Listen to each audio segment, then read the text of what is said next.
Olá, tudo bem? Vamos então para mais uma aula. Viu a diferencinha aqui, né? Troquei meu quadro novamente, gente. Eu gosto do quadro negro, gosto do quadro branco.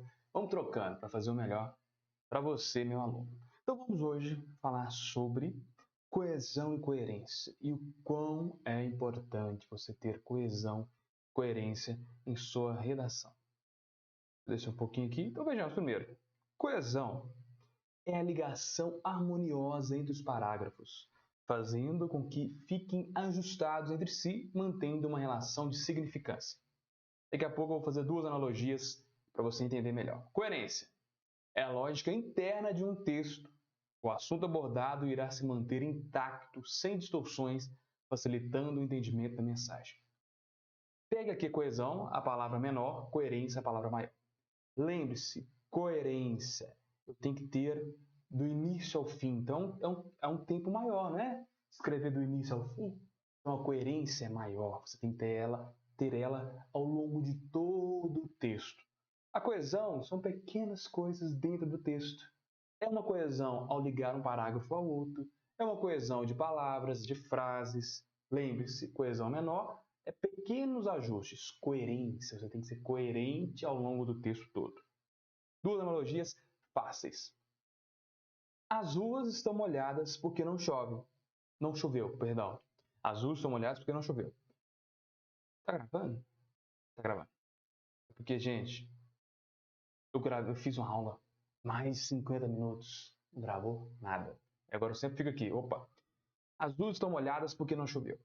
Observe que o texto acima, no ponto de vista da coesão, está correto, mas não está coerente, pois não é possível associar que as ruas estejam molhadas porque não choveu. Isso é incoerente. Olha para você ver. As ruas estão molhadas porque não choveu. É um pouco coerente.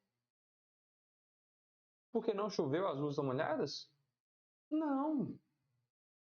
Tá vendo? Entendeu? Pega o fio da meada.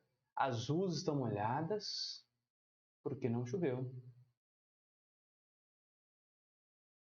Choveu ou não choveu? Tá vendo que não tem a coerência? Então fique atento a isso. Vamos agora para os elementos de coesão, referências e reiterações. Esse tipo de coesão acontece quando um termo faz referência a outro dentro do texto, quando reitera algo que já foi dito antes, ou quando uma palavra é substituída por outra e possui como ela uma relação semântica. Alguns termos só podem ser compreendidos mediante essas relações com outros termos do texto, como é o caso da anáfora e da catáfora. Fique atento. Por exemplo, quando a gente fala no texto aí, por exemplo, vou colocar um termo bem fácil para a gente colocar exemplo. Eu vou falar sobre cachorro no texto. Eu falo primeiramente aquele cachorro. Para ter uma coerência e não ter uma repetição, como eu disse aqui, substituir a palavra por outra que relação semântica é igual, eu vou falar apenas, não vou falar cachorro, vou falar cão. Não é a mesma coisa, mas de palavras diferentes? Utilize isso em sua redação. Substituições lexicais, elementos que fazem coesão lexical. Esse tipo de coesão acontece quando o termo é substituído por outro dentro do texto, estabelecendo com ele uma relação de sinonímia, antonímia, hiponímia ou hiperonímia, ou mesmo quando há a repetição da mesma unidade lexical, mesma palavra. É isso que eu estou querendo colocar para você. É a questão do cachorro com cão, é a questão de... Vamos pensar outra questão que a gente pode falar. Casa, lar, caderno com... O pessoal usa, né? Bloco de notações. Estou colocando termos bem simples para você lembrar de trocar os termos e não repetir palavra muito no seu texto, tá bom? Conectores, elementos que fazem a coesão interfrásica. Esses elementos coesivos estabelecem as relações de dependência e ligação entre os termos, ou seja, são conjunções, preposições e advérbios conectivos. É que você liga aí frases, você liga parágrafos, tenha esses termos sempre em sua mente, tá bom? Para você conseguir colocar esses conectores. É um conector de um parágrafo com o outro no início, né? Vocês viram nas aulas anteriores que a gente tem no início de cada parágrafo um conector relacionado ao que foi falado antes no parágrafo anterior. Correlação dos verbos. Coesão textual, coesão temporal e aspectual. Consiste na correta utilização dos termos verbais, ordenando assim os acontecimentos de uma forma lógica e linear, que irá permitir a compreensão da sequência dos mesmos. Dos mesmos que eu falei anteriormente, né? Vamos agora para os princípios básicos da coerência. Quais são os princípios básicos da coerência? Perdão, pessoal. Eita.